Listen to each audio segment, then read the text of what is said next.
I thank him for that. It was more of a, he thinks the whole, like everything's a joke. That just adds a little spice to it. But in the heart of what you're saying, there is real things going on. And people want to overlook that. And I'm telling you, Mr. Peterson, I'm not one of those people. And I thank God that, he showed you to me. And sometimes we just need some Jesse in our lives, I guess. Thank you. I wish we had more brothers like you. We need more brothers like you. Because we don't have most guys that can, lead black people into the right direction. And I thank you for that, because a lot of people will be like, man, it's still going on. It's racism. And I try to tell them, like, watch his show. Listen to this brother. He's telling the truth. Take no thought about tomorrow. Yesterday doesn't exist. And you're going to see, man, God is with us and all is well.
Isn't he Mexican? Colombian. He calls himself American. What is this? Anchor Baby. And in this corner, it's the American Anchor Baby. Daddy's home. That's an offensive term. People find that hurtful. You mean it's not politically correct? Excuse me. I'll use the word anchor baby. He's an anchor baby in Canada. Tell him we still rolling with Trump, too.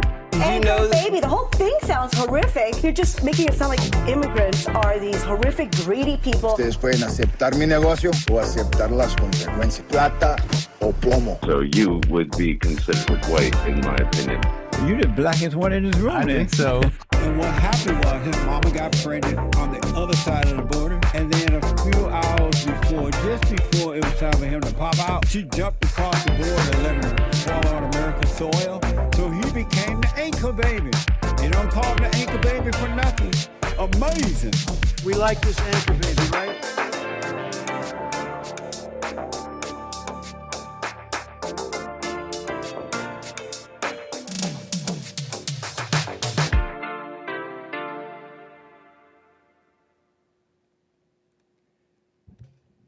What the? Had to pop in on them. How you doing, folks? Toucan Sam behind me and American Anchor Baby Live. We're going to switch that up. Boom. That's how it's supposed to look. Back on a Monday. Black on a Monday. How you doing, folks? American Anchor Baby. That's me. This is my show. And I appreciate you all tuning in, rolling in from Joel's chat. I appreciate it. And we're about to get rolling here. I got some things on my mind. The Anchor Baby's thinking about some things. We're going to get into the murky Mondays, the murky mind of the Anchor Baby on a Monday. And then by the end of the week, we'll have the revelation will hit us. Maybe even a little insight today, folks. Tuning in here on a Monday. Appreciate everybody that joined me over the weekend. Fun stuff. Flying planes. Getting a little trained, okay? A little bit of training, a little bit of mandatory training, whatever. They call it mandatory. We call it fun, whatever it is. But your pilot had to do a little training, and we also had a nice landing on Friday. I don't even know why I had to get retrained. What a nice landing on Friday. If you don't know what I'm talking about, you want to be hitting the subscribe button. You want to be hitting the like button. You want to be hitting the notification bell so that you don't miss it when your flight takes off. You've been missing your flights. So, where are we? Am I lost already? I'm telling you about the mess we got into on Saturday. For those that joined, we were flying planes like we do on Fridays, but a little bit more in depth. Some people out there have been saying stuff about me, pilots. About being a pilot or whatever. I don't let it get to me. Except when I take a whole Saturday morning to show off to, you could call it showing off. You could call it comedy. Flying virtual planes on Saturday. Thanks for everyone that joined. Some might call it diversity hire. Some were calling me some nasty things. Some were calling me some pretty nasty things. They were calling me affirmative action pilot. They were calling me diversity hire. They were calling me brown. They were calling me. So, anyways, look. But all thoughts are all lies. You're so right, Frederick. And everybody in the chat, what's up, Carver, CJ, Costa, Charlie, Chutch, Nada. And kicking it off with a super chat here, Lin Yan Chin. Thank you, sir. He says, Mexicans, please stop trying to claim Sparkle Blouse as your own. We, the Blats, have claimed him as a he bro. So he wear blat now. Spakaru. That's the sound of the shimmering sparkles of my blouse. Not this blouse, but in spirit, I do still own the blouse. I'm hearing conspiracy theories that I felt so much pain over it, I got rid of it. Thank you for the super chat, Lin Yan Chin. And everybody who supported me over the weekend. Look, some of you might say it was a little bit like this. Wait, hold on. I'm about to play a clip and get into the mess here, into the whole shebang. That is my show, but hold on.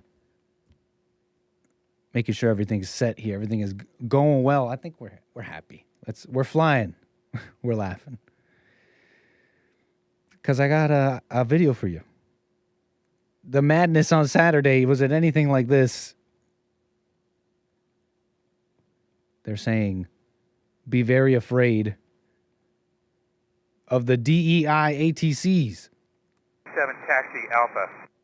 Southwest 2937, Washington ground, give way to the American Airbus left to right, runway 1, taxi via Kilo Charlie, cross 4 Charlie, pull over to the right, tower. Now, for those who were watching on Saturday, you know what's going on already. You clearly know what's going on because you were watching me on Saturday, and you know the lingo. We went through all this. I was talking to air traffic controller on Saturday. You're wondering how I did it. Go watch the video.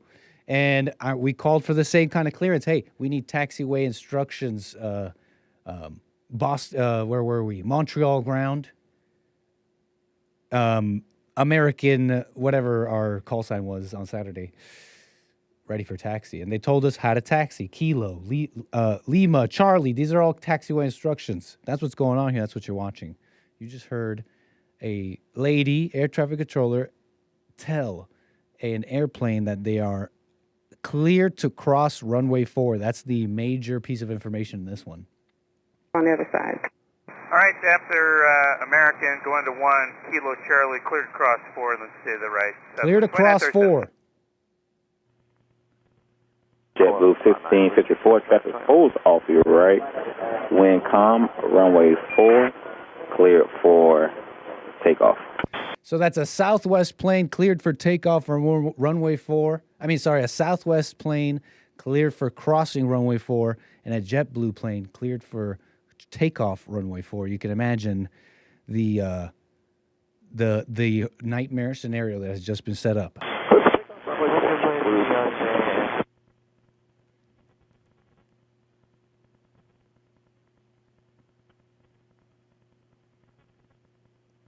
Blue Street 5226, left turn at November behind the Embraer, ground point 7. Left turn November behind Embraer, ground point 7, Blue Street 5226. Stop.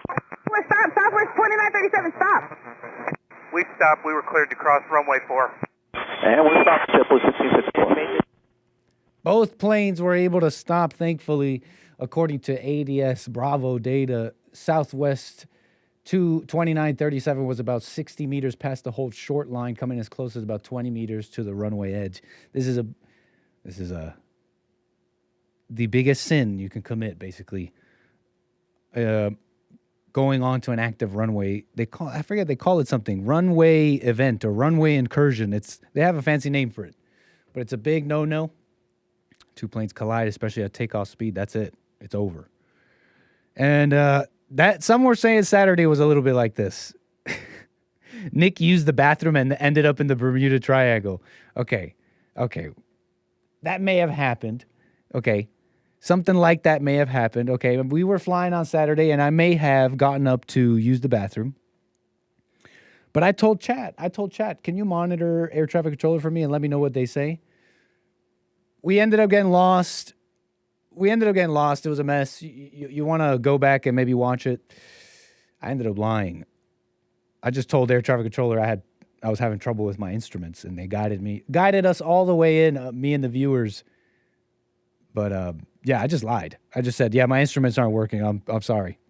He knew I didn't know what I was doing, but he air traffic controller guided us all the way down. It was beautiful. JetBlue Southwest planes nearly collide. This was just couple of days ago, April 19th, cleared on a collision path at Washington Reagan National Airport on Thursday. Thankfully, air traffic controllers got both aircraft to stop before disaster struck. And that's pretty much the story there. You wonder, how could this have happened? Air traffic controllers can be heard warning both planes to stop. Thankfully, they did. It's just the latest in a string of close calls that experts say highlight the narrow margin of safety with an overworked pool of air traffic controllers. This, according to USA Today. And you know this story. You know this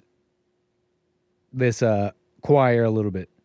DEI and the breakdown of everything.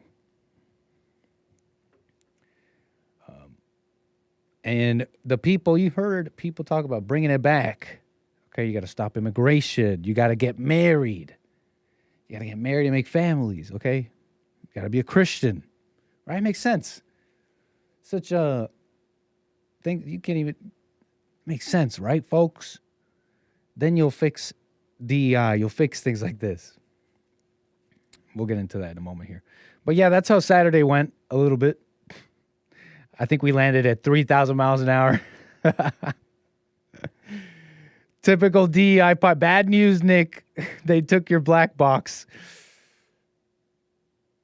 There were things said in that cockpit that I don't want the FAA to hear. Okay, Nick trying to blame us now? That's funny. Thank you, everybody. That was fun. And I remember one of those air traffic guys was getting pretty mad on Saturday. No, not mad. I think comically, humorously stressed out. He could very well have not felt a single thing, and it was just our impression. But we were flying on Saturday, and it sounded like an Indian guy. It sounded like an Indian pilot. These are all enthusiasts. I'm not actually a pilot, folks. But it sounded like an Indian guy, and he kept giving him headings. Take a left, man. You got to take a left to heading, blah, blah, blah. Okay, blah, blah. And this guy must have told him like 4 times, like, I really need you to do that, man. Why aren't you listening to me? I need you to take these turns. I gave you like 4 headings. And it's funny because it's like, I thought this was a video game. I guess, that's someone's fun on a Saturday, idea of fun on a Saturday. Virtual air traffic controllers and getting stressed out for our entertainment. So we do appreciate that. We do appreciate the enthusiast air traffic controllers. But that's up on my channel.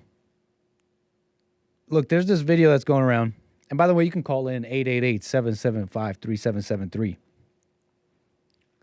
So, fellas, would you live like this? Imagine living like this. Video going around. Pretty viral. 2.4 milli on Twitter. Posted by Keith Woods. Okay. Keith Woods posted this video with a caption, imagine living like this until you die. Horrifying. Let's play that footage.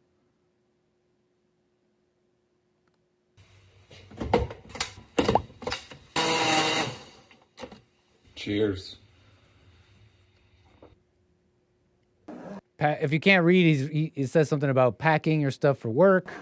I can't quite read it either. Trash day, getting in his car, commuting to work. Everything's clean, and now it's down in the elevator. He sits in his little cubicle, type away. This is the life. Get in my car, commute back, go to lunch. Not commute back just yet, but go take a lunch at Chili's. Burgs, some nice burgies. Yummy tummy. Tap away at work. Treats, work, coffee. Look, even a little doggy at home. Get a little love. So he comes home, sees Benny. Hey, Benny. Go on, Benny. And then he changes for the night, and he packs her in. I think he's 28 years old. Imagine living like this. Cubicle drone. He's already getting roasted by my chat here. This mustachioed individual already trashed. Thanks, Lil Nick. Appreciate that. By my chat in half a second flat. That's some people relating to him. Seems like a peaceful life, says somebody. Looks gay. NPC life. That guy's life is insanely amazing. People would kill to be there. Yeah, looks familiar to my life. Hey, I'm not judging. I bet you a lot of people relate. There's literally worse lives, but I get it. Okay. A little bit of this, a little bit of that. And I see your calls coming in. 888-775-3773. A little patience. I'll be right with y'all. So, okay. Somebody think it's like a fine life. It's a fine life, right? It's a fine life. Well fed. Working. Okay, he's got the dog. We could talk about that after, but he's doing his thing, right?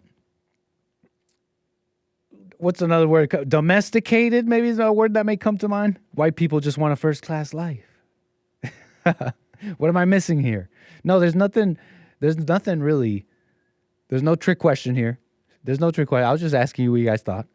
Is this horrifying? I think I mainly agree with you guys. I wouldn't call it horrifying, but if I may put words in the mind of Keith Woods, and reading some of the comments here where he's replied, I gather it's the comfort that's horrifying.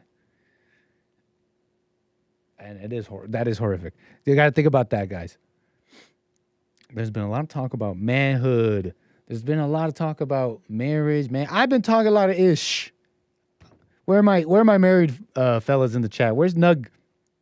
Where's the Nug man? Where's Kevin Howe? You're married, right, Kevin Howe? I'm not trying to dox your information. That's just stuff that you said in the chat. I'm not trying to get into your lives. Nobody else put your information in there in the chat. But I've been talking ish. I've been talking about ish, marriage and all that. But you got to understand me here, folks. You don't know how bad it is. Terry, it's a pleasure as always, Terry. Hey, we love Terry, right? She's like, men should be sweet, or not should be sweet, but afraid of being sweet. I'm not trying to put words in your mouth, Terry. Let's not even talk about what you said. Look, I don't know if people know how bad it is. And allow me to get into this because I've been talking ish maybe a little bit. Like, for example, there was this caller on the Hake Report. You remember Alexis? Lovely Alexis, lady caller on the Hake Report.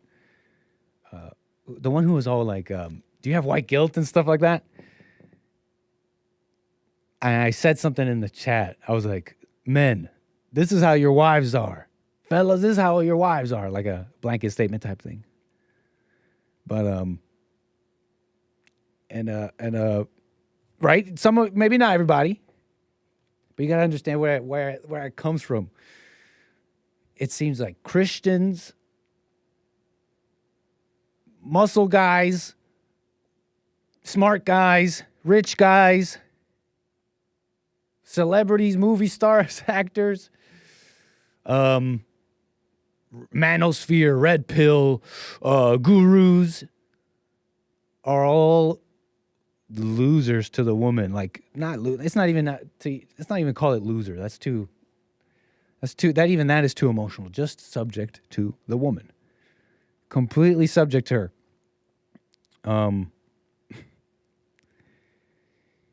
So imagine living like this until you die. Horrifying. This is what gets me about this video, and it all comes together. It's not even so much. There is a commentary on being domesticated and comfortable in your life, but that is like I guess a function. It's incidental in a world that we grew up in, right? I only know the world that I grew up in, and my whole life, it's been I don't have to hunt. The supermarket's there. If I work, I eat. If I don't, I guess I could be a beggar. I'll still eat, probably. But that's the world I grew up in, right? And yet, I have so much, given everything. I think about my upbringing, my childhood, and I can't complain about anything physical. Everything. I got everything. I got a mom who wanted me in a school that wasn't, she thought about things, right? Just not throw me in any school. She thought about things. Okay, we should be in this area a little bit, right? And yet, what was missing? Something was missing.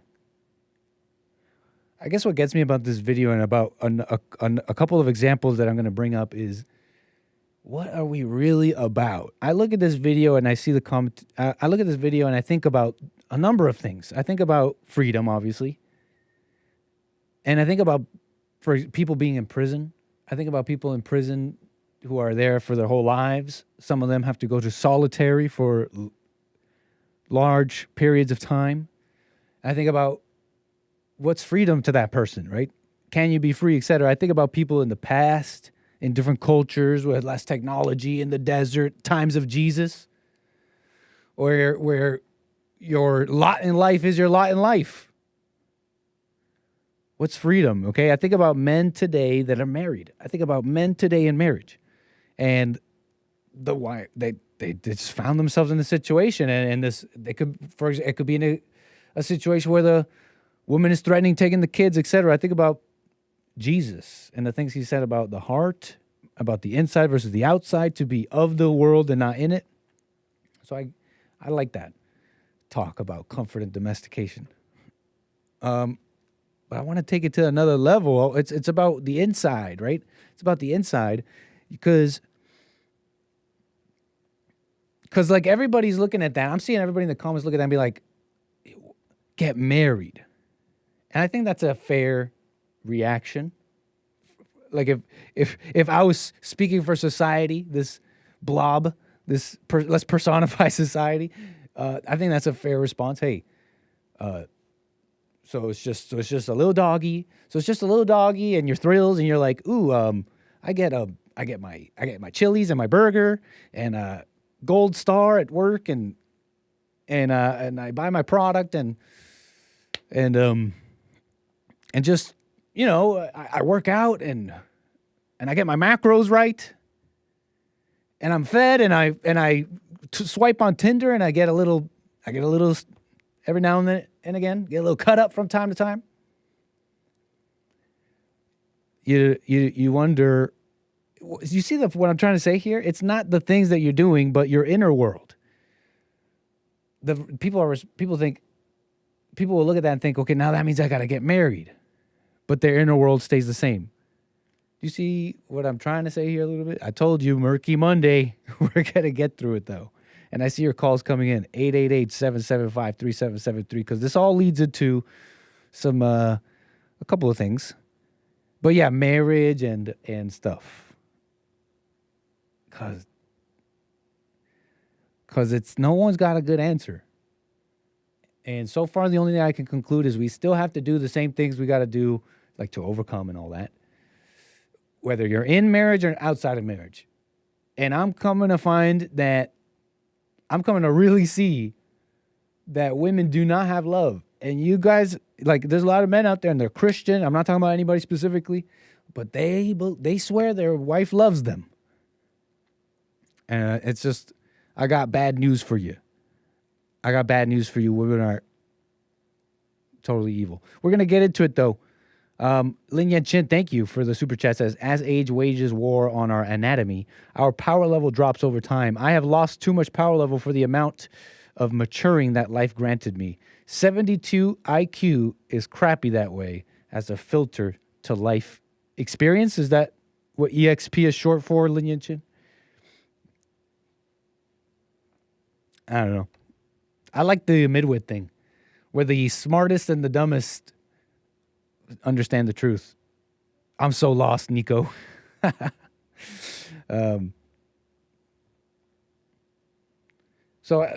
want to give you maybe examples to clear this up, but I got calls as well, 888-775-3773.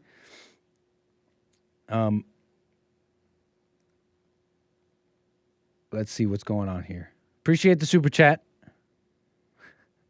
My wife loves me.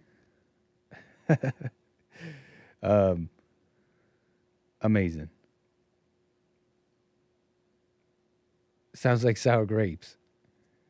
I'm going to show you. But let's get into some calls maybe. Day in the life. Let's get to Jaime. I got Jaime. Minnesota, on the air, sir. Hey, how are you doing today? All is well. Go ahead. That's good. I was taking a look at that fella. The first thing I saw was, at lunchtime, he gets in his car and he goes to, Chili's? Yeah. He's got a beer. That's a no-no, man, at 11 o'clock. If he does that every day, he's going to get a DUI. He's going to get one. Oh, yeah, like getting the Chili's lunch beer, coming back home. Coming back to work? Well, coming back to work, yeah. That's not it's a bad look, man. Hey, maybe he's a responsible adult. Well, a responsible adult. If it wasn't okay, why do they serve it? Why do they serve you? Why do they serve beer at lunch if it wasn't okay? They serve it because they want your money, and they want you to get in trouble. Hey, but he should have packed a lunch, man. And this is the problem: is was that a Mac, an iMac Air, a Mac Air laptop? I'm not sure.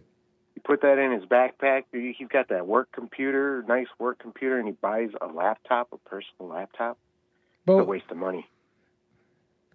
Seems like a fine machine. Yeah, no, it's a good machine, but does he need it? Well, you don't know that. What are you saying about his life? You don't know anything about his life. I'm just saying. What don't you like about his life? he's spending all this money. He should be buckling down, saving up all that money. And you see his car? That's a nice car. But he has no wife. He only has a dog, so he has all sorts of money. He should be saving up now. But you don't know if he is or isn't. What the? Yeah, but anyways. But but also that kind of life. That's I don't know. That doesn't seem like real work. Do you think a person who lives like that can be living fully? Well, for lack of a better term. Just to let you know, I did live like that. I wasn't a cubicle guy, but I lived that way. You know, I had my own apartment and car. That guy looked like he was living in a townhome or something. Because he had a backyard, right? Do you think he can be free still? Because, like, this is kind of why I even brought it up. Like, you can live a whole life like that and that be fine. People will look at that and think, well, he's not doing this or that. He's not getting married. He's not doing this or that. So that's a waste and not a full life. Or they'll see it a different way. Oh, okay. But it's all about what's going inside. If you live a whole life like that, but you go through ego pain and you go through it quietly, you're living a perfect life. But nobody would know that. See, I wasn't looking at it that way. But yeah, you can live a perfect life just like that, yeah. And so this kind of fits to sort of like overarching theme, I think, today a little bit, if y'all are following, is we're calling, like, we still care about the outside. Even if we call ourselves Christian, we call ourselves... Hey, take care. Call me again. Thanks. We still care about the outside stuff versus the inner stuff. And it fits with the topic of marriage. It fits with everything. Like, for example,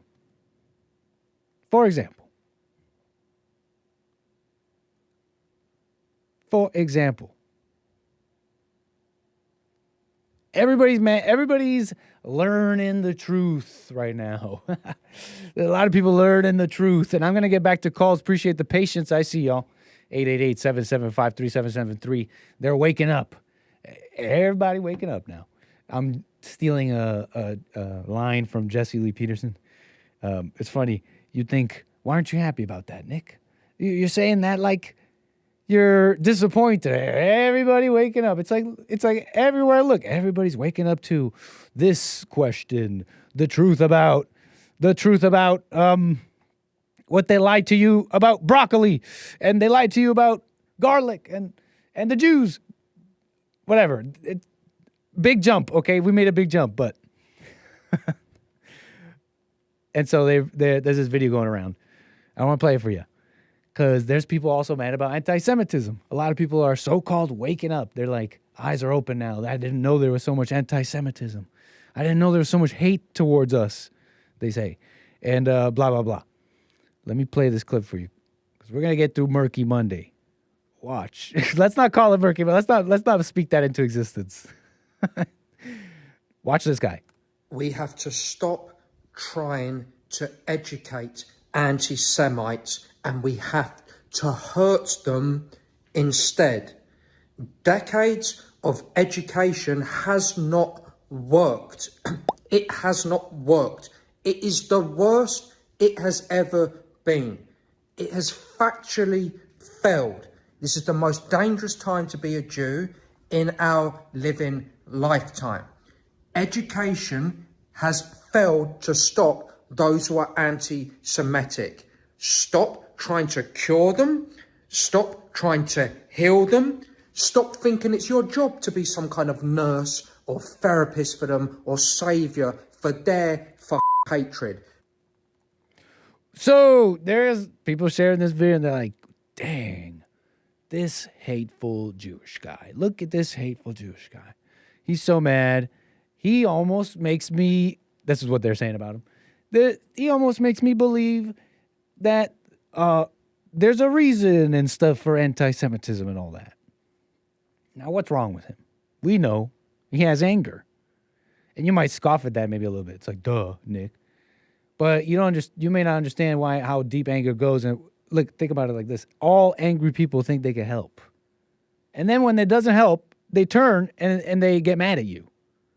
Oh, they've been trying to help and educate the anti-Semites, the poor anti-Semites. They're just, oh, you got to love them and educate. Look at these dumb anti-Semites. They won't learn anything. Now you got to hurt them, he's saying. It's the worst it's ever been, dangerous time. Education has failed. Yeah. Christians do the same thing. They call things, they're still worried about the outside. They'll look at this guy, thinking education has failed, and laugh at him and be like, well, duh, education is not the problem here. And then they'll go around and then hate this person. And it's like, where are the Christians telling them, hey, hating them is failing as well, is a failure as well. Do you see a little bit, maybe, what I'm saying? Care about the outside. They're looking at this. They're looking at a video like this. People are. Hold up. They're looking at a video like this, which is somewhere in the UK, of some man burning Quran. Okay, he's burning a Quran here. And what happens, and this is an older video, but it's going viral right now. And this guy, it's from like 2022. This man, somewhere in either UK or New Zealand, burns a Quran. And what happens is two women in a car follow this Jeep, the people who were burning the Quran, and flip him over. They flip the car over, like nearly, like this could have killed the person, right? They escalate to violence here at a shocking level. You see this? That's an older story, but it went viral. And I'm seeing the same spirit of everybody. People on the side of the Quran burners, on the side of the Muslims.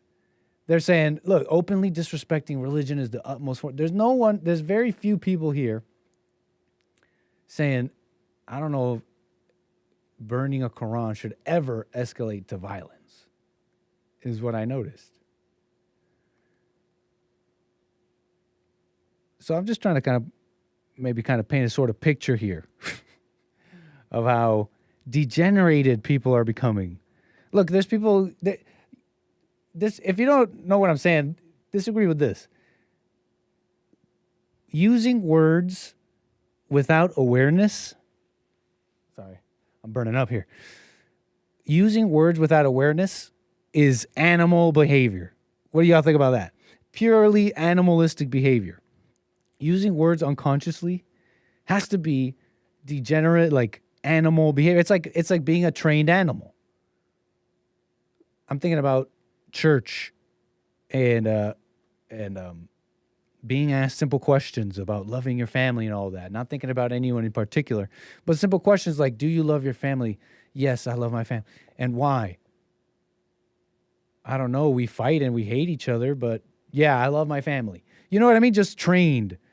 That's animalistic behavior. We're gonna get into it and flesh this out. But let's get to calls. We got Mark out of Los Angeles. Appreciate your call. You're on the air. Yeah, thanks for taking the call, Nick. I haven't talked for a while. Yeah. Yeah. I was going to talk about this guy that I see in the comment section. I think he calls himself Mr. Pinko. He just insulted me on the Hake Show about an hour ago, but I know he's got a very low IQ. So I'm going. But Mark, I don't care about all that. No. Why would you call me to talk about what someone in the chat said about you? That. Okay, because Hake only takes one call a day. That's fine. I don't want to talk about it anymore. No, but why? I find this a little interesting to ask, though. Why would you think to call Hake or I about what someone in the chat is saying about you? To let you guys know that you've got a lot of liberal. But they say stuff about all sorts of people all the time. Should I be calling them when they say stuff about a celebrity or another YouTuber or Joel or whatever? I'm going to respond. Say again? Okay. If my name is invoked. But you're not responding to them. You're calling me about it. Well, I know I can't talk to the man directly. And why not? Because how do I find him? He didn't talk to me directly. So then you could. Hayes. So then what should you do then? Let's say you couldn't call me. Let's say it wasn't possible to call me, and someone online said and you couldn't call anyone. Let's say the shows did not exist, and someone online let's say the shows did not exist, and someone online said something about you couldn't respond to. What would you do then? Wouldn't matter because he didn't use airtime. Whatever he writes, it shouldn't matter at all. You shouldn't. It shouldn't matter at all, man. No, he attacked me over the air, so I'm attacking him. But that's really not. Oh, the reason. It was over the air. I'm not even aware of that. So it was some super chat or something.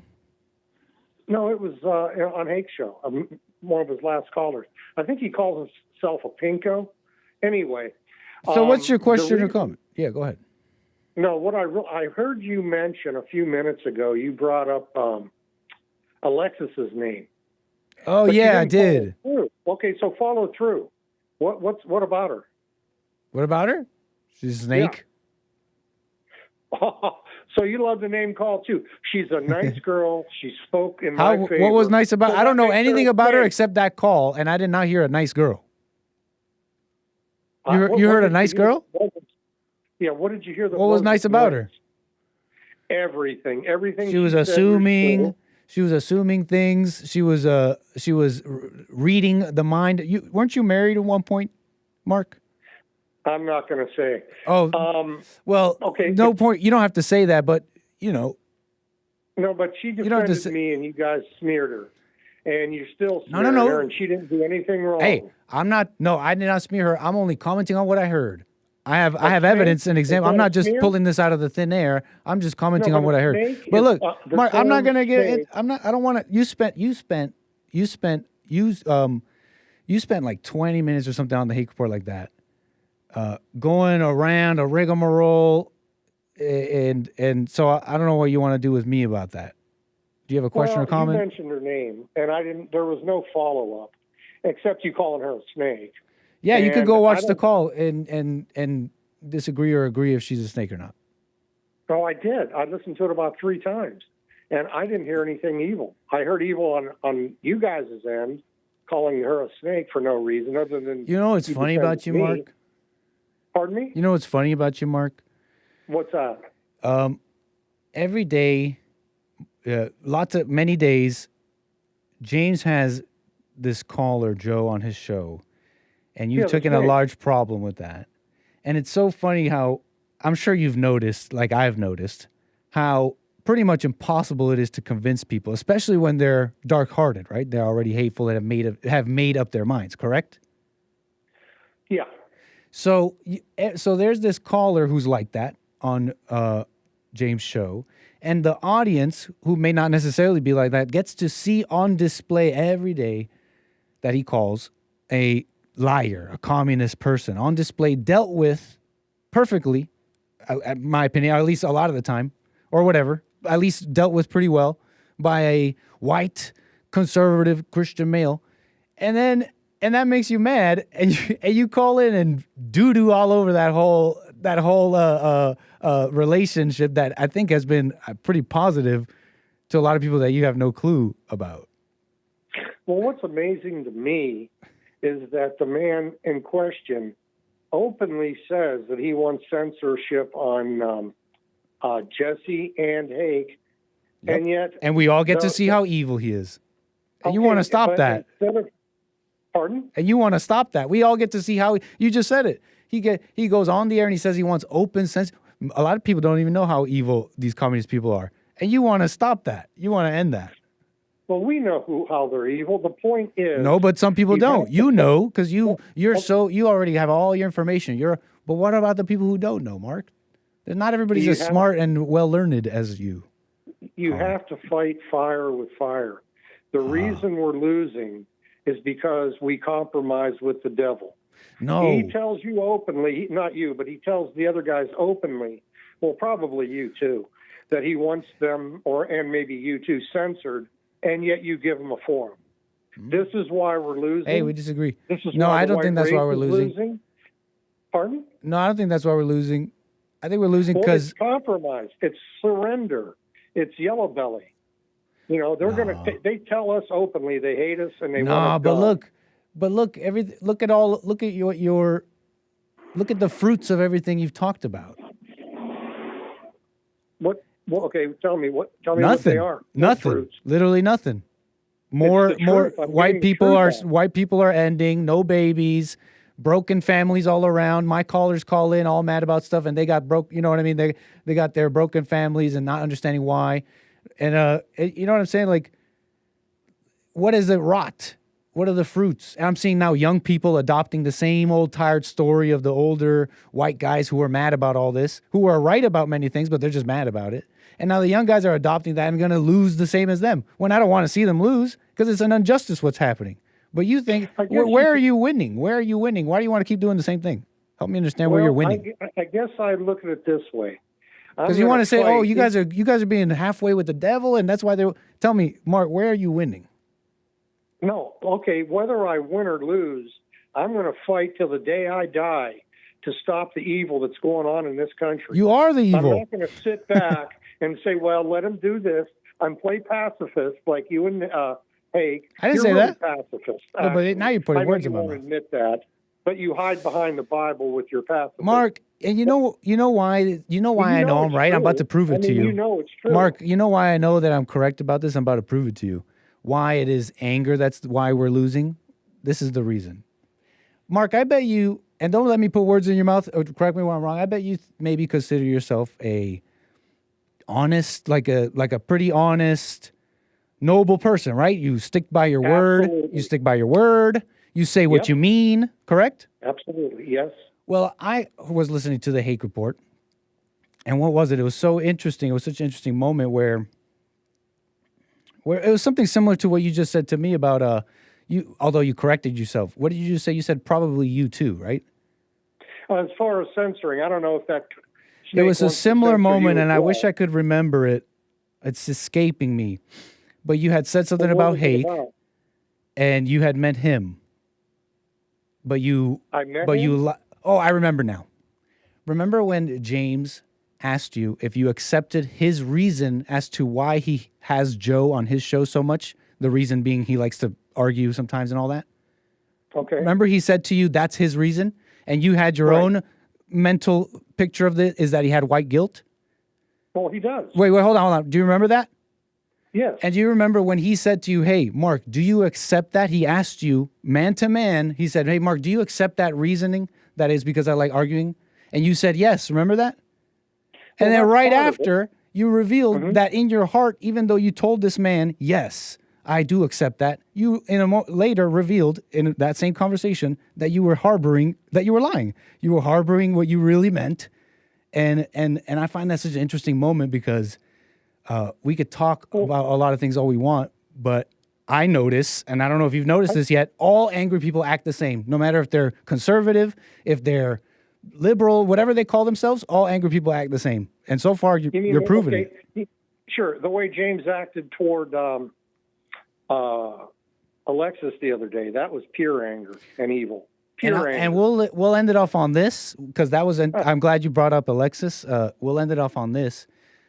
I find this also very interesting, Marks, in that there's a lot of things that you've spoken about race and about history and about what people have lied about what people are not saying. That is true. And it's refreshing almost, like how James says.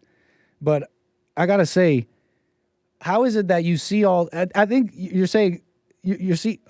I'm being long-winded. Let me be quick. You see all those problems with race and all that, but how do you not see the woman problem? How do you not see the woman problem with how men are totally cucked to women and they rule? And a lot of problems we're seeing is because of that. They are totally okay with immigration. They're okay with all sorts of problems. Well, no, and you call us misogynists when we're calling that stuff out. I never called you that. Or you side with these. You've called us. You've said that you've thought that we espouse women hate or something like that. I do remember you saying that. No, you got the wrong guy. No, you said something like that.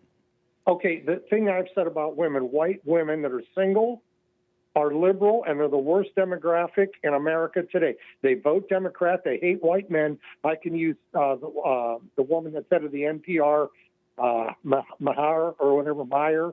And then you've got the Ford Blassie, I think was her name, the one that testified against Gorsuch. You should read what these demons write about white men. They hate us. They hate the white race. I mean, who's disagreeing with you on that, Mark? I mean, who disagrees? No one's disagreeing with you on that. No one's saying that that's not happening. You're not talking to a guy who's denying that that's happening. I don't call him I don't even use that word. What you said, misogynist or whatever. I've never even said that word.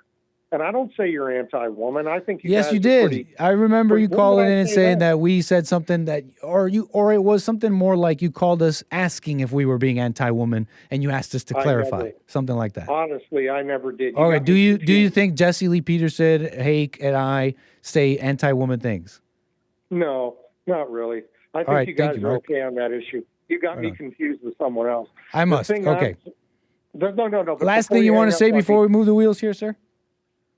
I think not you. You should convince Hake to apologize. Oh, yeah, that's right. Let me ask you this. Do you think Hake, what was it that I want to ask you? He should apologize. The woman didn't do anything wrong. And I'm not going to give any names. I saw one comment from another female Hispanic that attacked her, called her a drunk, because she defended me. That's someone else. What are you talking about? That's some other person in the chat writing random things. Why are you mad about random people saying things in the chat? Because everybody that somebody like Alexis that defends me, you guys are going to go on the warpath against. He didn't do anything wrong. Listen to the tape. She never called We all any did. names. Thank you, Mark. Appreciate it. Call me again. Yeah, we all listened to the tape. Thanks. Yeah, go listen to the tape. Go listen to it. Don't take our word for it. But yeah, sorry. It's 12 minutes. I still think 12 maybe have been too long. I didn't mean to hash that out. Because it already happened on the Hague Report. Why am I doing it again?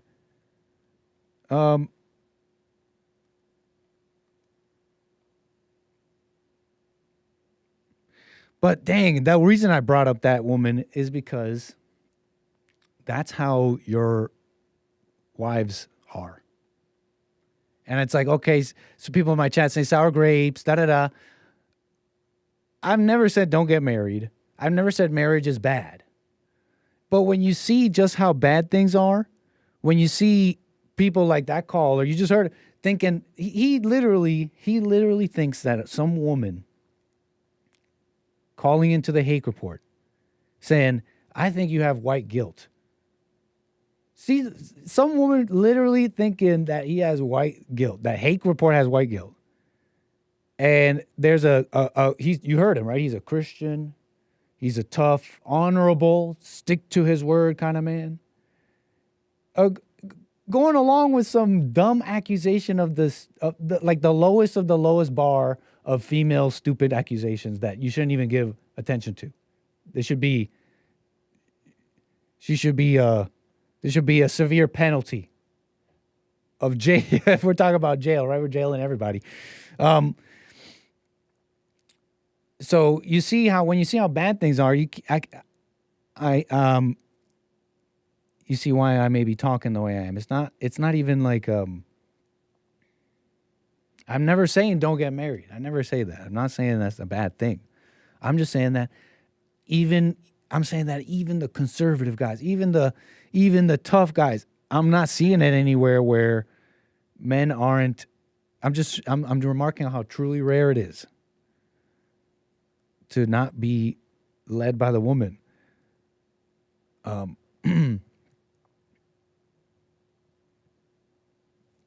want to give you examples maybe a little bit here. Like that woman that called James, James said something quite interesting.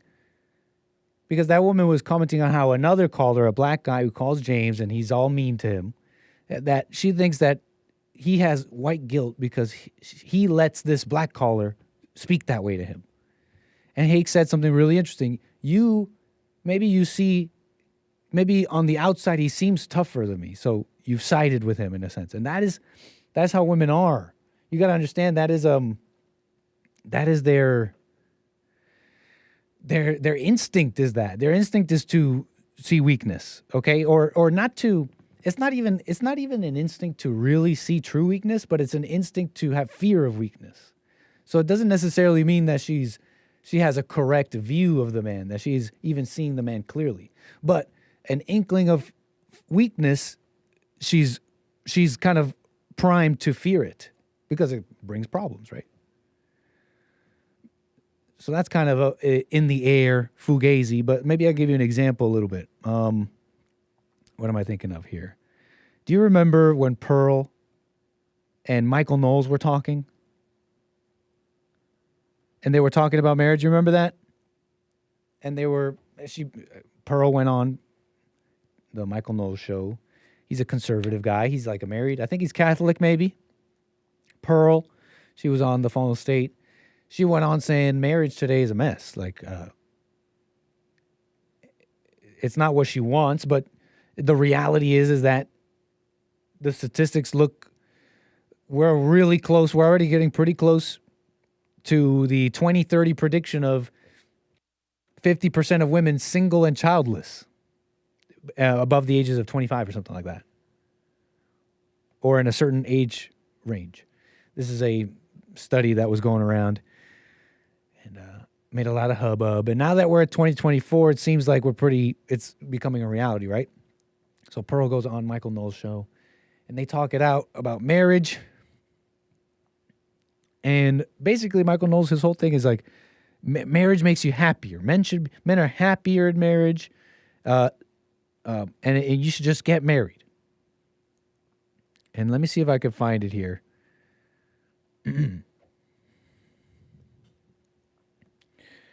Because it's a whole 10-minute video here, and I don't quite have it for you, but the part that's interesting is they bring up some statistics.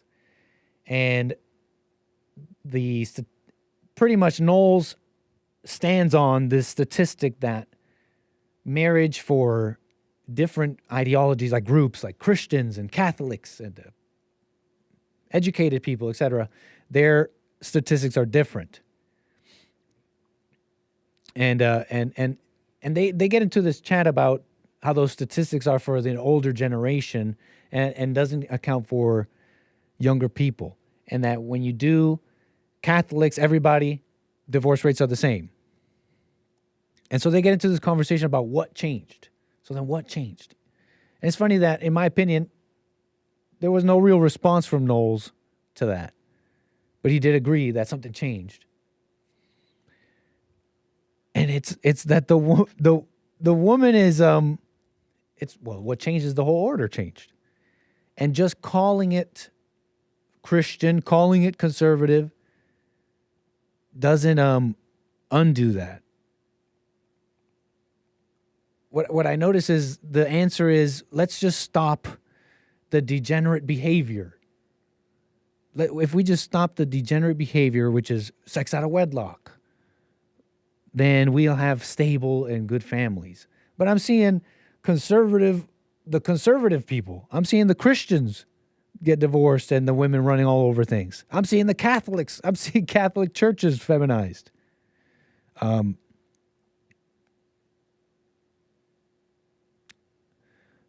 don't know, whatever. Do you see what I'm saying? It's not that marriage is bad. It's that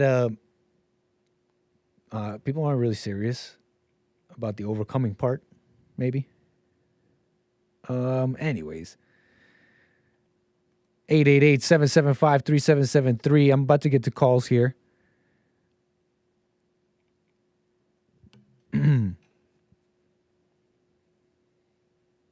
I don't think it's like an exaggeration to say just how bad it is.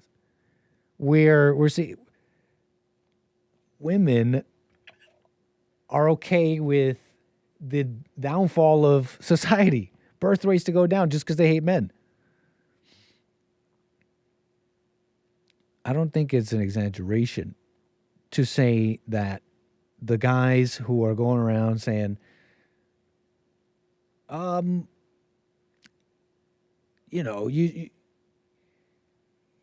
know, you shouldn't be so anti-woman. I'm rambling at this point, but people kind of like my callers, maybe assuming that we have a thing with women or something,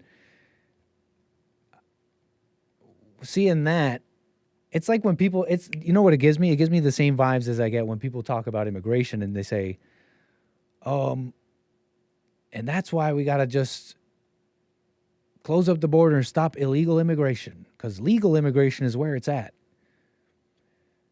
Maybe like 30, 40 years ago, like you do just that. You do something that halfway, it's still over. The problem is America's still over.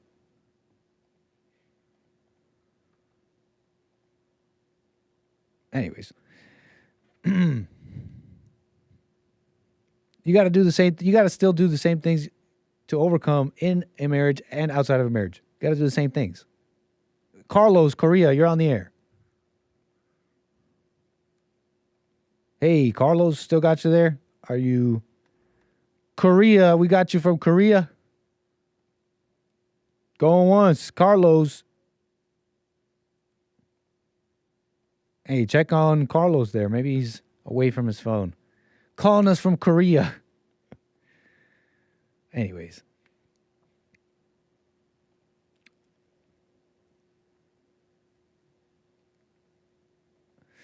I'm just noticing that even in a marriage, even if you've forgiven your mother and all that, you still have to, I guess what I'm talking about too is this. I notice these little things with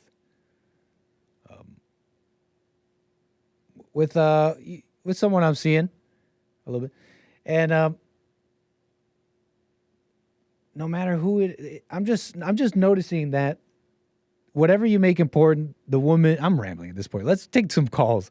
I'm just saying that whatever you make important, the woman will use against you if she is not working on herself. Let's leave it at that, because that is true. Carlos, we still got you there, Korea? Sorry, bro. I had you on mute because there's no problem. Because you were rambling on with Mark for like ever. Yeah, it's no problem, Carlos. Why do you give him so much airtime? You know, depends on who you ask. He gets no airtime, so I'm not sure. I'm asking you. No, I think he gets a fine amount of airtime. I think I give him just as much air. I think I give him airtime. Maybe too much, maybe too little, but I think it's fine. I'm okay with it personally. But if you ask him, he gets no airtime. I remember the thing that he said to you. It was like, oh, like you. It was like that passive aggressive thing. Oh, like, you're like this other person. Like, man, I cannot handle that level of beta behavior, where he can't even stand up for himself, where he was just like, he wouldn't even own up to the fact that he was like, backhanding you by saying, oh, well, like you, somebody like you. Yeah, right? I remember that. Man, I was just like, what is it with these people who don't want to accept responsibility for? I didn't even call up to talk about this, but I was forced to listen to your conversation with Mark for the last half hour while I was waiting to talk to you. And that guy was making me angry. You guys talk about alpha and beta. Beta, right? But there's like 7 different beta for being angry? No, but there's like 7 different classifications, like theta and sigma and all this other, you know what I mean? It's like an endless number of, right? So I'm more like, I'm a sigma. I'm more like Batman. I should talk like Batman. I don't fall into one of these 2 categories, but Mark is a total beta. And when you get people like that on your show who call up to create drama about whatever happened between Hake and him and whoever, and please shut these people down, kick them out, and don't waste our time, because we don't really, I don't care about what Mark has to say. He's lost. He doesn't know what's going on. Well, right on, Carlos. So don't get mad at him. That makes you a beta. Right on. No, I'm not angry. I just hate to see people's time be manipulated by stuff that doesn't really help them, and all that conversation with, like, did your temperature get higher when you were talking to him? No, not with Mark. No, you weren't getting heated. No, not with Mark. Okay. Are you an anti-Semite? Because that's what he kept insinuating. He was. Oh, he was? He kept. Well, yeah. He kept trying to say. Yeah, I was like, oh, you couldn't say anything about Jewish people, because it's like, oh no, like. I was like, I didn't quite catch him ever. Okay. I totally missed that. Replay. I totally missed that. Yeah. Well, but yeah, no problem, Carlos. Question to you: why do you keep talking about the Jays? I don't. Okay. It's not a topic. I said what? You said, why do I keep talking about the Jews? Yeah. In what way? Well, in whatever commentary, like the conversation with Mark and, whatever. I mean, even on Jesse's show and whatever. I mean, let's face it. Why can't I talk about them? There's a little running background dialogue about the Jays. Right, and it's not anything that needs to go on YouTube or anything like that. But what am I saying that can't? If I'm saying it, then it means it can't go on YouTube, because I'm thinking about what I'm saying. What am I saying that you think is it directly? But what am I? Do you think? Do you think I'm saying or apples or oranges? Do you think I'm saying something about Jewish people that shouldn't be on YouTube or something? Oh no, I'm just saying you're saying anything about them, and that's the problem. Is you can't say anything. Like anything. That's not true. Like anything you say about them is automatically censored. It doesn't matter. But I've said all sorts of things about them on my show, and clearly you're saying that I have. You're saying that I keep talking about them, and so far everything's all right. Well, and I would say that's thanks to Jesse, because he's the only one on YouTube. Or maybe it's because I'm not saying anything crazy. Not that just because you get censored for it, it's crazy, by the way. But because I don't think I'm saying anything that I'm not touching on anything controversial. Like I personally really don't think I'm being spicy. I'm just saying, like, hey, when you see these videos of these Jews online, I'd say it's anger and not anti-Semitic. All these isms. Shouldn't we be able to talk about it?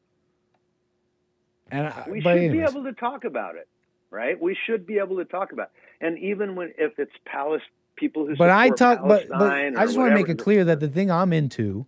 The thing that interests me is not the things that interest me is not, well, that interests me as well. It's like First Amendment and what you're not allowed to talk about. But at the same time, the reason it interests me is because of the things that I talk about on the show, the things that I learned watching Jesse and all that. I really think that's true. I truly think that's why people are losing, including the people who criticize the Jews. They're losing because they're angry. I'm not into division either. I really honestly believe that. I'm not into division. And they're wrong for anger, too. Division. I agree completely.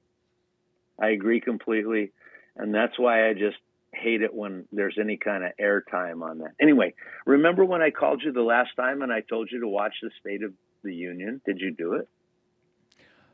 Oh, that was, like way back when Biden's State of the Union. Like 3 months ago, bro. Yeah. How old are you? Jesus. No, I can't quite remember your call or about that. Like but 3 months ago, I said, watch it. It's going to be important. And you remember Marjorie Taylor, and she stood up. And what was so important? Laken Riley. Say her name. And Joe Biden couldn't even say the name of the little, Dang. I mean, let's face it. They said Laken Riley. What are they going to do next? Lincoln. What are they going to do next? What are they going to do next, Carlos? Who knows? Do you think they'll yell? You think they'll yell? You think they'll yell? There are only two genders next. What do you think the Republicans will do next, man? Satanic is their backdrop. Yeah, but you were saying it's going to be so important and amazing. Well, it was. Because one single white woman stood up and said, remember the name of this girl who was murdered by an illegal alien that you let in. And he couldn't even pronounce her name correctly.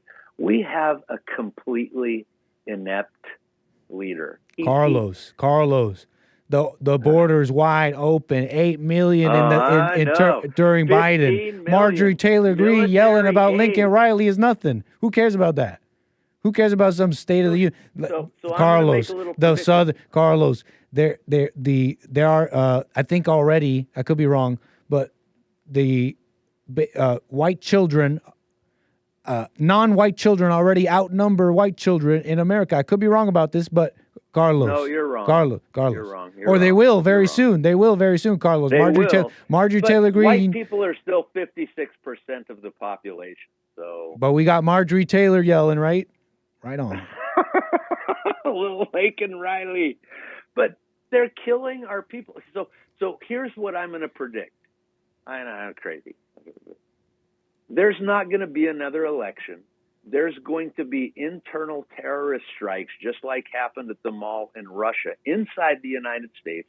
They're going to declare martial law, and there will not be another election because they won't let Donald Trump be reelected. I guarantee you in the next 6 months, there's going to be terrorist attacks. The CIA may track me down. That's just your prediction. Korea, so that's just Carlos. That's just Carlos's prediction. Yeah. But hey, I'm telling we you, all they've don't set want us that to up happen, for but that. we They heard your have prediction. Set us up for that. We have million military-aged males in our country that are unvetted. So if what I just told you starts to happen, will you be surprised? No. And we all heard your prediction, and we'll be watching as well, man. And I do appreciate your call. I'm sure you agree with us. We don't want to see that happen either, but it really is a mess. No, not at all. I'm sure Americans wake up. It is truly. I agree. The only problem that we have now is that we still have rigged elections where people don't have to show identification and vote on the same day. Carlos. If they would do that. Thank you for your call, Carlos. Call me again. Love you, bro. Yeah, but YouTube. Sorry, YouTube. I don't know anything about any schmelections. I don't know nothing about that. But you know what? I don't think anybody does. We never got a chance to, no? Well, they did some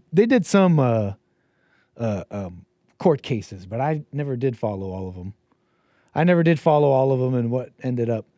But if I was the government, I would want to make the most open and biggest investigation to assuage half of the population who truly believes that there were shenanigans in those elections, right? But I know nothing about that. And if you're hearing me, Carlos, avoid saying those things. You don't want to be saying things. Like you said earlier, you don't want to be putting things on YouTube that'll get us banned. That's one of them. Just so you know, Carlos. We got more callers. What are we doing? Folks. Thanks for the patience here. As we get into murky Monday.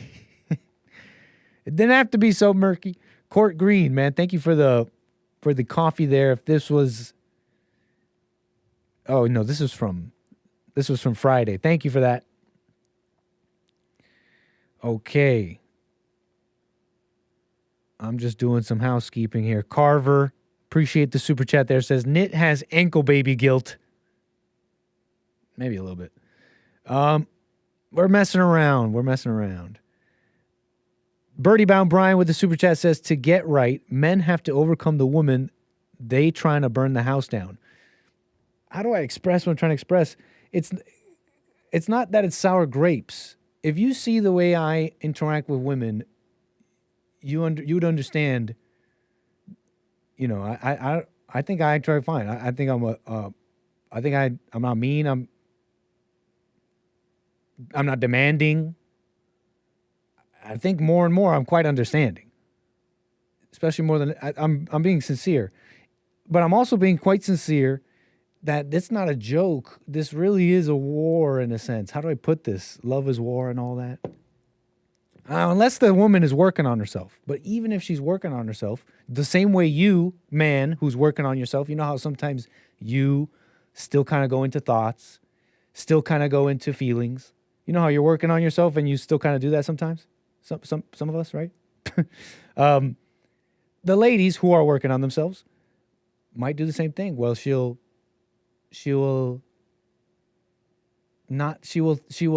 think you don't love her because you're not texting her. Something simple like that.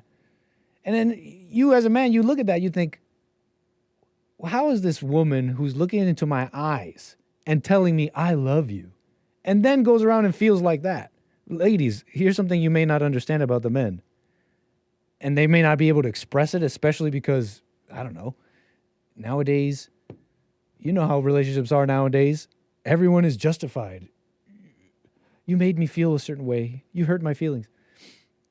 Well, how about when you told me you loved me and then you got mad at me over something stupid?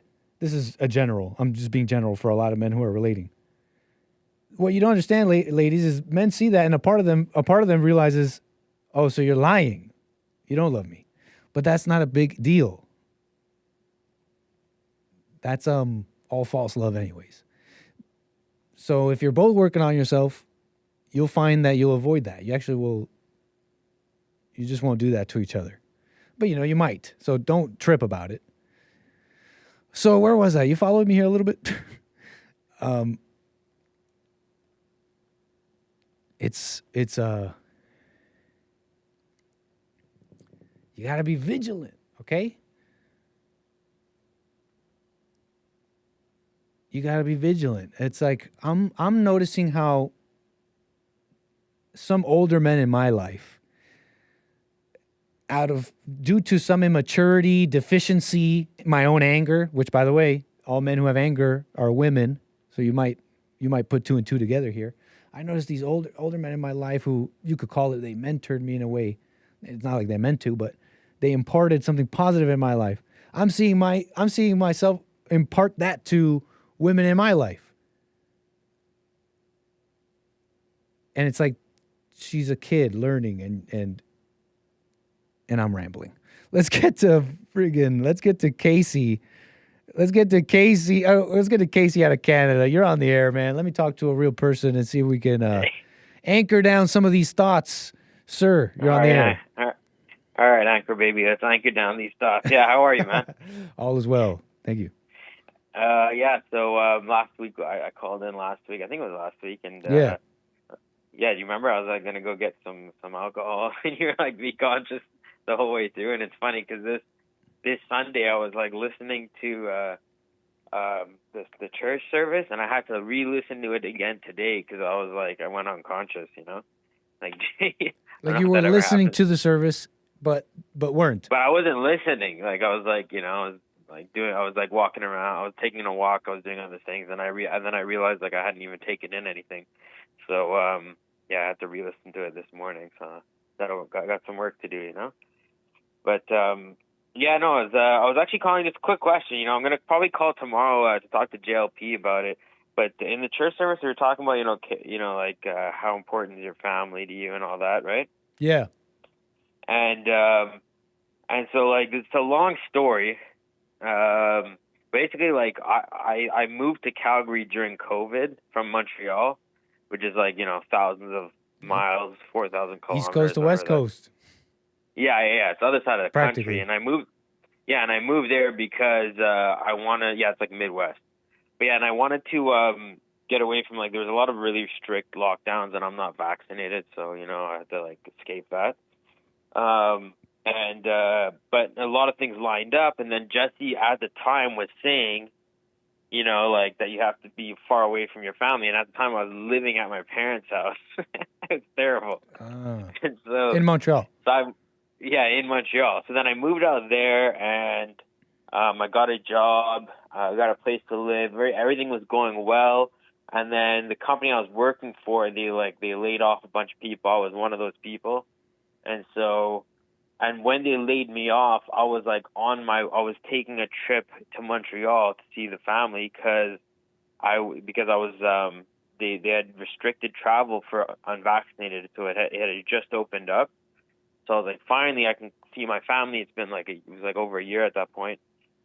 And I came in, I saw my family. I just laid off. I told my parents, and they're like, look, you can stay here, get back on your feet, you know? And so, how long ago was that? That was like a year and a half ago. So I moved back. I tried to start a business. It didn't work out. I was working with a company that just didn't do the work and just didn't work out. So then I ended up getting a job. The job was close to my parents' house, but I moved out. But like not far. I only moved like 20. It's like a 20-minute drive. You know.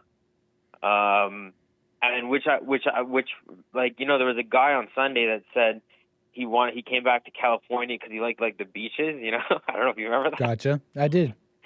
Yeah. So like the reason why I decided to ultimately stay in Montreal was not just like family or anything. It was like, first of all, I have a lot of connections here, so it's easier for me to get jobs, and also like I started a business because of that connection. Even though it didn't go well, I was making money for a bit off of it. And basically, like what I'm thinking now, like now I live 20 minutes away. My mom still comes by and she'll like, you know, drop off food here or there, and like I go over to see family for you know, different events, people's birthdays and stuff, which is nice. You say you drop off food? She drops off food at my house.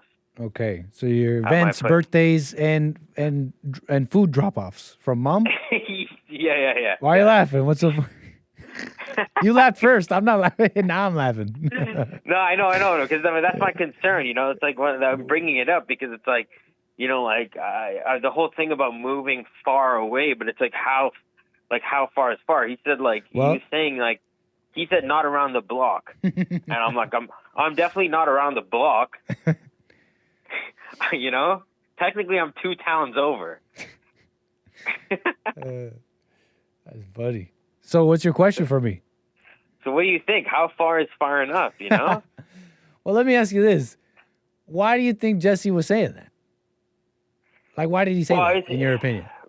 I think, like, the whole thing is that, like, ultimately, like, the question that he was asking is just because ultimately, like, as horrible as it is to say, if you're gonna make the kingdom of heaven or God as the most important thing in your life, then you can't make God second to family. So family is not the most important, you know. So then it's like, is it important? Anyways, and then that whole question leads you to like, why are you so attached to your family? And then he's saying it because it's like, if you can't get too far, you can't move far away, then you're attached, right? So yeah. So okay. So you heard the service. You concluded that. So that's why Jesse was saying it. He was saying it because it's not that. So he was saying that because of the attachment, about being attached to your family, about them being too close and all up in your business and influencing and involved in your life. So you see that. Yeah, I definitely see it. Now, is that happening to you? Is that your situation? No, not anymore. The first time I moved out when I was in my early 20s, that definitely did happen. You know, like they would call me back to like come to their house to help out with things all the time, you know? But this time, like, I made it clear, like, when I moved to Calgary, it was obvious that, like, I wasn't coming to help you because I'm halfway across more than halfway across the country, right? So, but this time, like, they kind of still get the idea that there's, like, a certain level of separation. I'll go visit them once in a while, you know, have, like, a dinner, see my brother lives there still, so I go see my brother. So yeah, so I'm following so far. But in your conclusion, is that your situation? You know, like you concluded, the reason he said not to be so close is because it's about having them too close in your life and being involved in your life and influencing you, and you being unable to grow away from them and be independent. Now with that conclusion, is that your situation? No. Are you being held back? Are you? Okay, so your answer is no. Then being 20 minutes away is not the problem, right? There is no, because your question was, how far should I be? You realize now that the answer is, that's not about the distance. It's not about the physical miles, the physical distance. It's about are you involved? Are you now? Let me ask though, real quick though, because you said no. You're pretty confident there. You told me no, Nick. I'm not. I'm not being held back. I'm not all involved, and I'm not. I'm independent. So why is the independent man getting food caches by his mom? Help me understand that. Yeah, I know. She like just, for example, she I'll let you finish. Mm-hmm. Go ahead. No. I thought you said let me finish. I said I'll let you finish. My apologies. Oh no, I was just gonna say like she comes, she'll call me up and be like, hey, I'm just passing by your area. I got the food. Like, you want me to drop it off? I'm not gonna say no. Why not? Say no to, like, I also enjoy her cooking, Like, it's my mother's cooking. It's better than my cooking, Yeah, I mean, I understand. Look, I'm not necessarily saying good or bad. I'm just asking questions for my own understanding. I'm not saying anything. I'm just wondering why is the independent man getting food? I'm not saying that's bad. I'm just asking for my understanding. Yeah. Personally, I'll tell you this. My mom, and I don't know. The more I live, the more I know the spirit is the same everywhere. But hey, I don't know your mother. But listen to me. Listen to what I'm saying about my mom. The way she is, here's how she is. Now I'm all independent, right? I've been independent, so to speak, asterisk, as much as I could since I was like 16 for reasons. Okay. For reasons we don't need to get, not bad reasons, stuff I've mentioned before on the show. No big, but no need to get into the story. That being said, what I'm trying to describe to you is the way she is, how do I put this? To this day, she still tries to do things for me. And she, for example, gifts is one of them. I'm in LA and she's in Canada, and still to this day she'll be like, Nick, give me the address to the office so I can send a box, with clothes. And you know what? There was one time I was like, okay.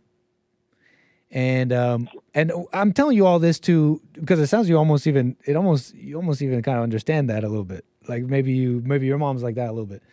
I'm just saying all this to describe how it's the same exact energy that she had as a kid. You feel me?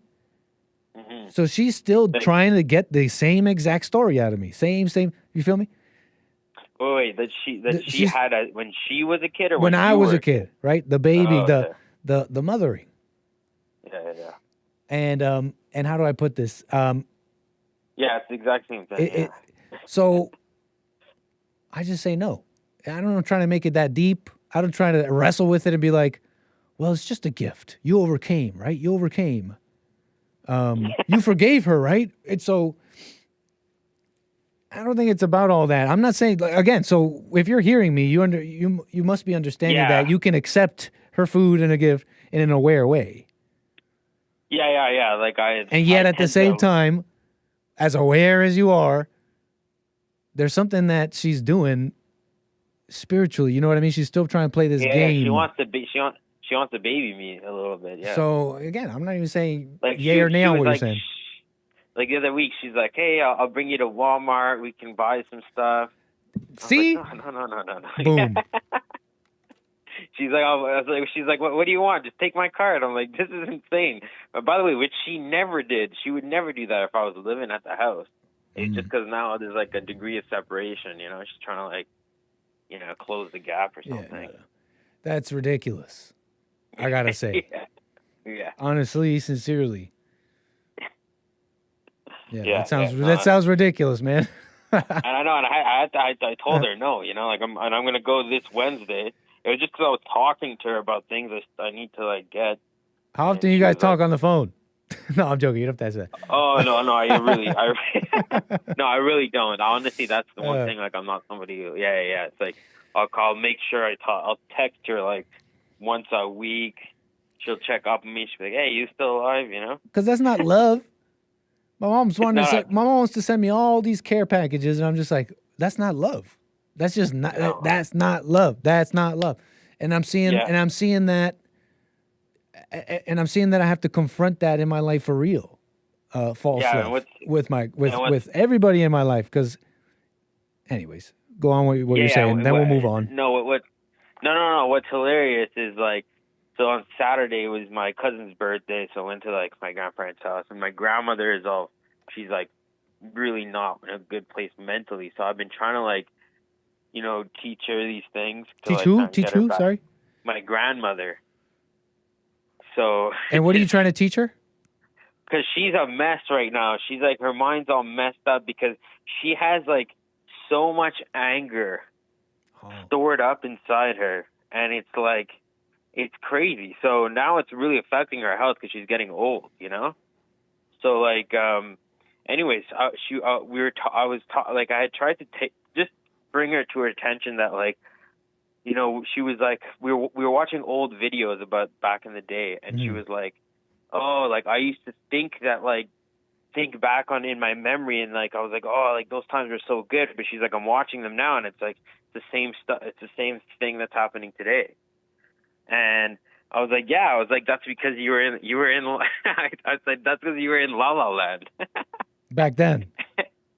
Yeah, back then, and also like in the memory of it too. You know right. what I mean? So like, so she's watching these videos and getting all mad about the past. Yeah. Well, she in her mind she thought it was great, and then I think she saw someone like make a joke at her, and she's like, people were wow. So yeah. That's interesting. So yeah. So then this is on Saturday. So then she starts talking about how her husband, my grandfather, isn't like being attentive to her while she's like in this bad state mentally, right? And I'm like. And I was like trying to tell her like you don't need like you should be independent, like you don't need that. And what did she say when you said that? She started shaking in anger. Damn. Shaking. Yeah, and I'm like, oh my god. So and what did you do after that? What did you do after she started shaking?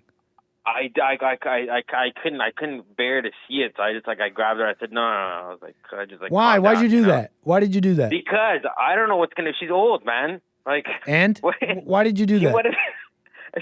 I'm not I saying that's bad or good. I just want to understand why you did that. Why in that moment? What caused you to do that in that moment? I couldn't bear to see her in her. What was unbearable about it?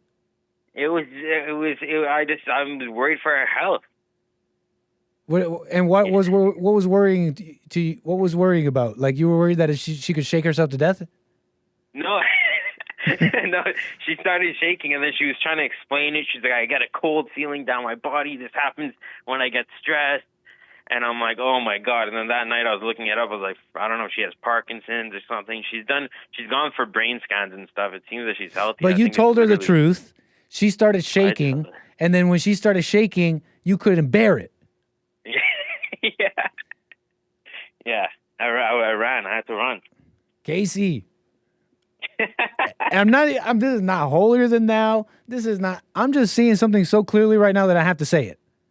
Yeah. And I could be wrong, but Casey, I got to say this. Don't marry your grandma. She already has a husband. You feel me? You're feeling the same things her husband probably felt. Yeah.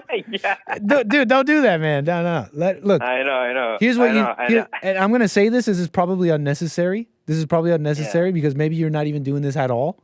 And I get the impression you may not be doing this at all, but someone listening may understand what we're talking about here. Instead of teaching, just talk. Just talk to them. And in the talking, you might be presented with a moment where you can say something you truly see for yourself. That's why. Something that you see. You're probably, maybe you're already doing that, but I'm just saying, you know how you were paying attention in your life and you're figuring out anger and all those things? When you're talking to people instead of trying to teach them, it'll just come up. It might just come up. Yeah, well, that's why I stopped, because I was like, oh, I'm trying to push this understanding on her, and she's not ready for it, Like I got her far enough to realize, like, she was laughing hysterically because I said to her, I was wearing a hat. She goes, oh, where did you get that hat? I said, oh, my brother's girlfriend bought it for me for Christmas, and she goes, oh yeah, that's La La Land. Because she's starting to understand that, like, the fake love thing, but like it's so making her. Casey, you told me you called me to ask me if you were living too close. You told me no, I'm independent, and so far you told me that mom brings you food and you married your grandma spiritually. No, a little bit. Well, I can't. That was just a birthday thing. I'm making changes, you know. Right on, sir. But this has been a fascinating talk. I mean, I really appreciate it. Thank you, man. Anything else you want to say real quick before we move the wheels? I may have cut you off even. Please finish what you were saying. Oh, no. That's it. It was the thing I was trying to say was that it was amazing that I had that interaction with my grandmother, and then the Sunday show was all about the same topic, you know, but like, you know what I mean? Yeah. It was a good topic, man. Great topic. I almost wanted to like sit my grandmother down and like make her watch it, but like I've shown her Jessie before and she can't handle it. She gets angry. Yeah. You gotta let it go, man. So that you can live. That's it. You don't want to be giving up your life like that. No, for sure. Right on, sir. All right, Nick. It's a pleasure talking to you. A pleasure, man. Call me again. All right, we'll do. You have a good day. Bye. Nice.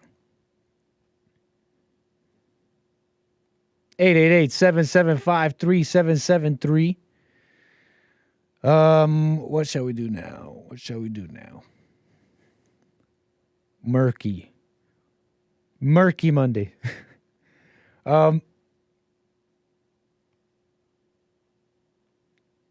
we got a week to flesh it out. We got a week, right?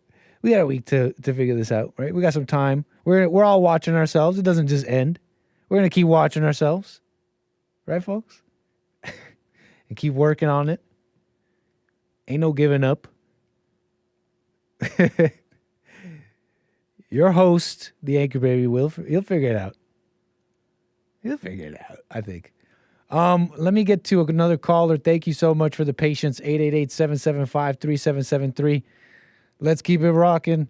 Frederick, Los Angeles, sir. You're on the air. What's going on, Nick? How you doing, sir? Good afternoon. I wanted to say about the callers that called in, Mark, you know what I'm saying, and how him and his opponent, his rival, go back and forth. Mm-hmm. I think Joel, he was on almost the same type of topic. If you look at the situation and then you say, okay, why would we have people that think like this? Because there's always going to be somebody that feels a different type of way, right? So it keeps the conversation going. I mean, I think it's good. Like when Mark complained about the people in the chat, that's Mark. He needs to know or go about it and, you know what I'm saying, feel either kind of way about it. But at the same time, God has a way for putting people out there to bring out the demons, so we know who the demons are. You know what I'm saying? The ladies who dress skimpy is to bring out the demons, so we know who the demons are. You know what I'm saying? Real men aren't attracted to the skimpiness. Only the lust. And the lust is where the demons come out in men. You know what I'm saying? I'm following, man. I'd say I would. And it's the same thing with race or identity, with thinking that you're losing America or we're in a position that, y'all can't go backwards to where we were and take more rights that's already been given. So, I mean, both of them feel like they're in their identity.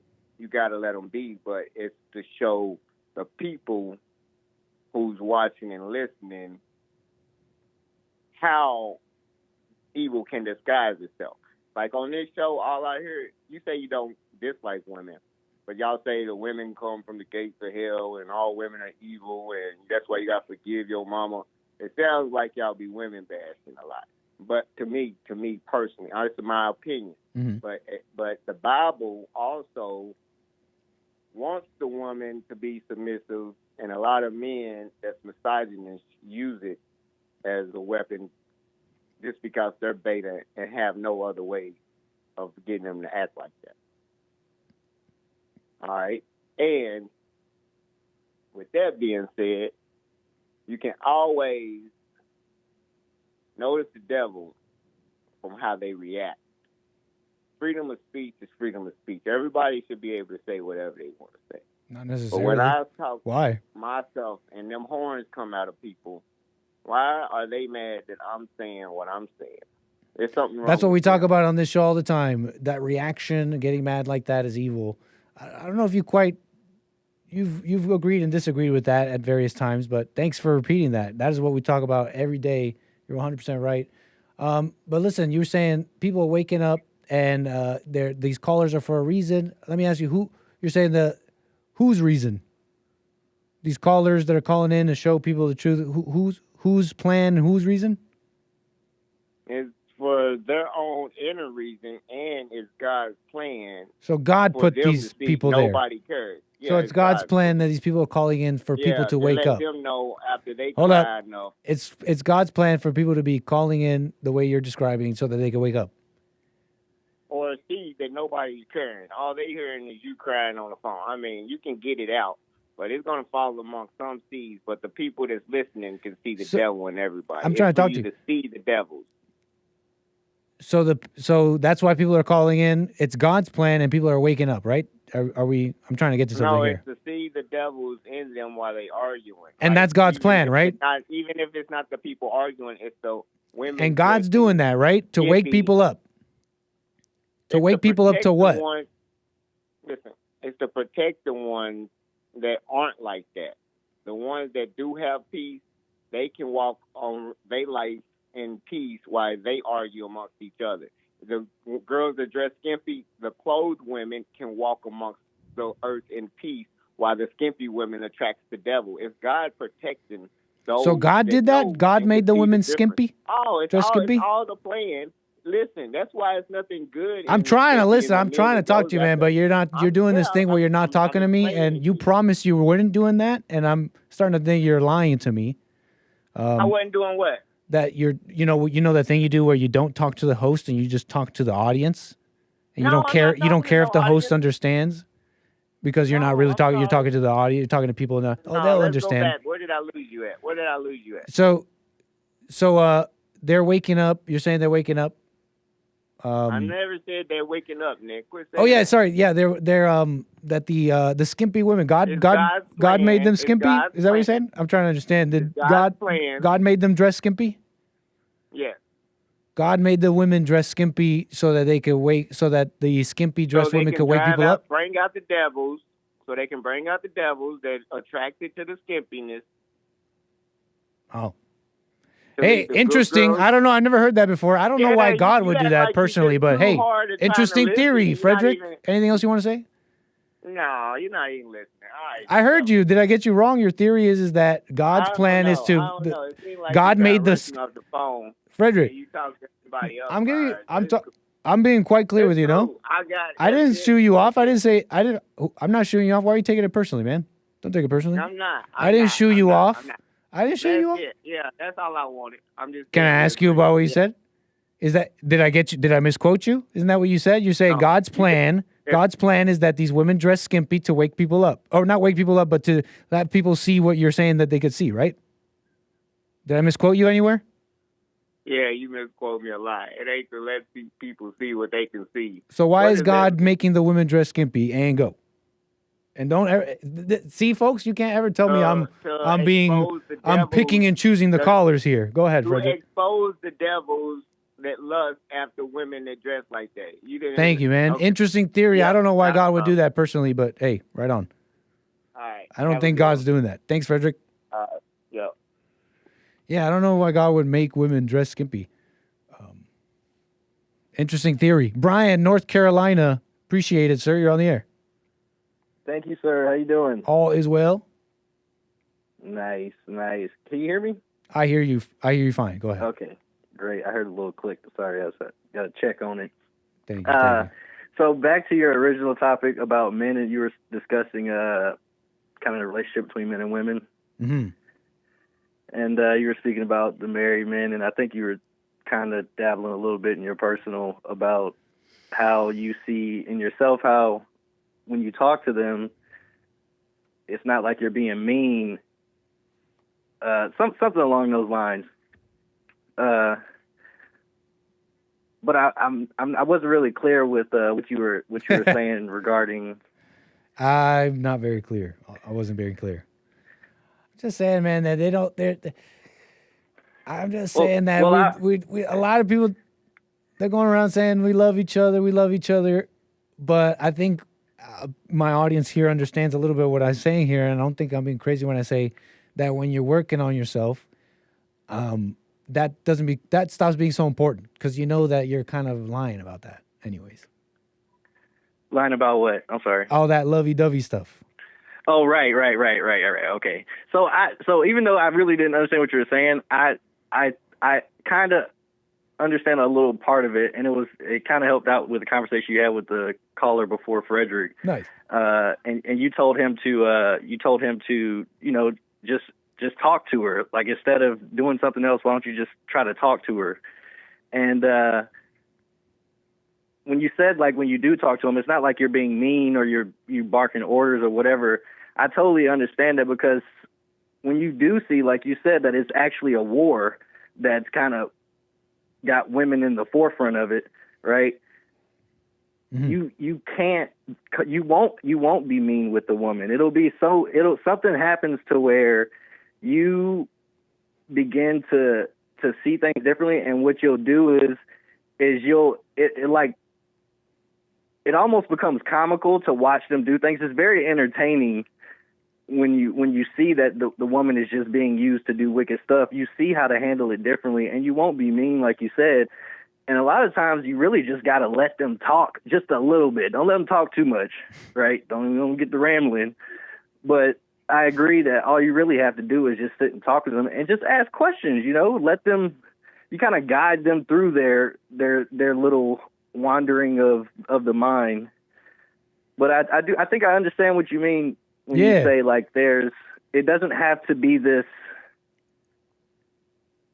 idea that I guess, we all kind of have a little bit.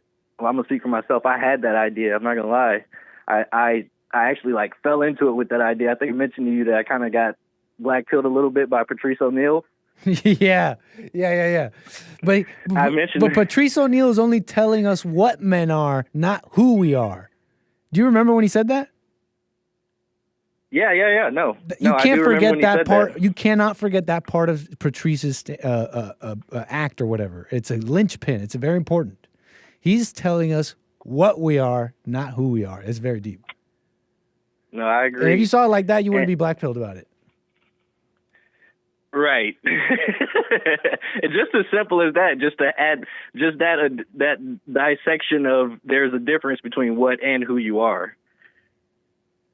And to add to that, what Patrice was saying, in my opinion, is the what of the men is this ego that he was describing so well in his act. Yeah. He describes the ego and the what do we call it? The idiosyncrasies? I don't know what I'm saying, but the difference is how that ego. That's a big old word. Let me not use words I don't know. How about he describes the ego so perfectly, and also how it relates to men and women. Yep. And to add to another part of understanding that I had in what you were saying was, because I think you also said to the caller that you're not just realizing that, this is something that you're dealing with women. It's with everybody, and you have to overcome that, not just with women or your wife, but with everybody. Mm-hmm. That is so true.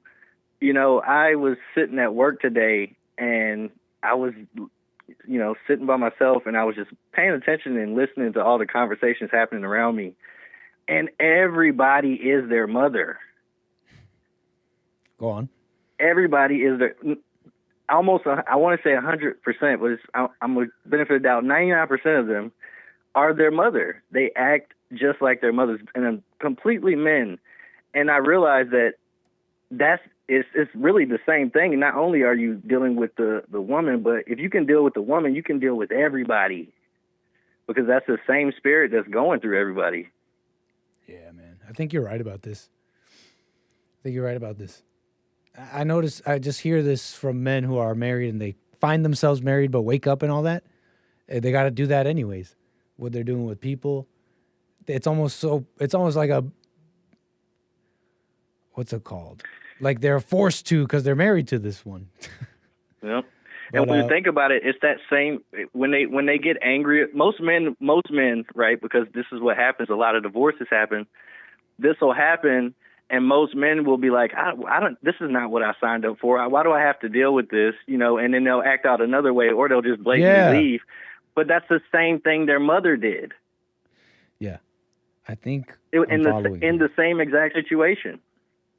I think I'm following here, man, because on that, I gotta say, this might sound like rare or something crazy, but I think I may have seen a little bit. Look, two people that I'm just saying that I think it's quite possible. Obviously, you're describing the more common scenario. The man, or just one person kind of wakes up, and you know they'll have to go through whatever they got to go through with the wife. I hear it all the time in calls, but I think two people working on themselves is a real thing. I think that's real. I think two people working on themselves, and they want to get married, and they'll work those things out as well as they're going. I think that's real. What do you think? I agree. You said that like I agree. You said that like I agree. No, I do agree. I can't because you I'm know playing, what? I'm playing. You know why I agree with that though? Yeah. Because I know that you can be perfect and that things can be done, you know, in a perfect way, in the right way. And even though I've never personally seen that, I can't say that it doesn't exist. Mm-hmm. Fair enough, as simple man. as that. It has nothing to do with anything else other than that. Because, that makes perfect sense. And then to add on to that, you know, I don't know people's hearts, and I don't, you know, I see what I see, and you know, that's all I see.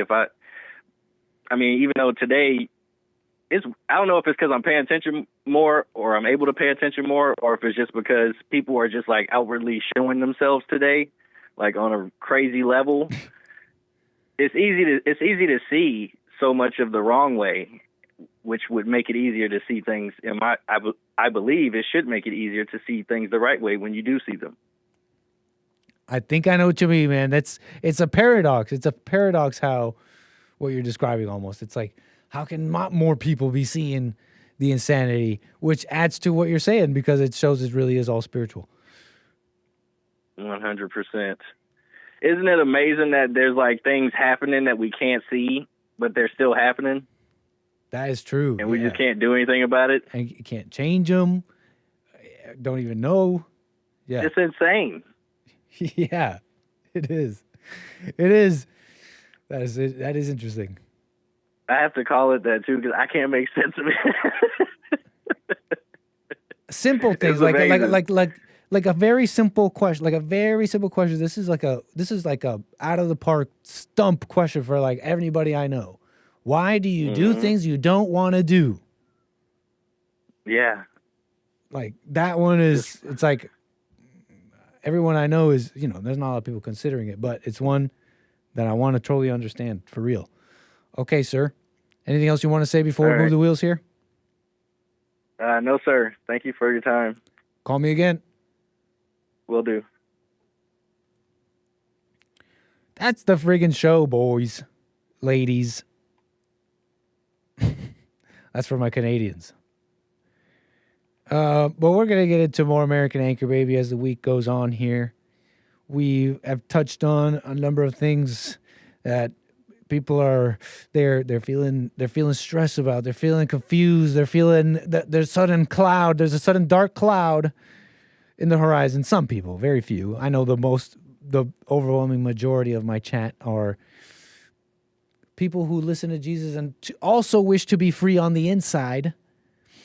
But for the rest of you who have this dark cloud, you're wondering about marriage and so many things. We're gonna make this clear. Tune in tomorrow, more American Anchor Baby at noon. And of course, Jesse Lee Peterson, Country Western Tuesday, Joel Friday. Don't miss Hake Report in between those two at 9 a.m. That's it from me. Let me say goodbye for real. Take care, y'all. See you tomorrow. Not the toucan.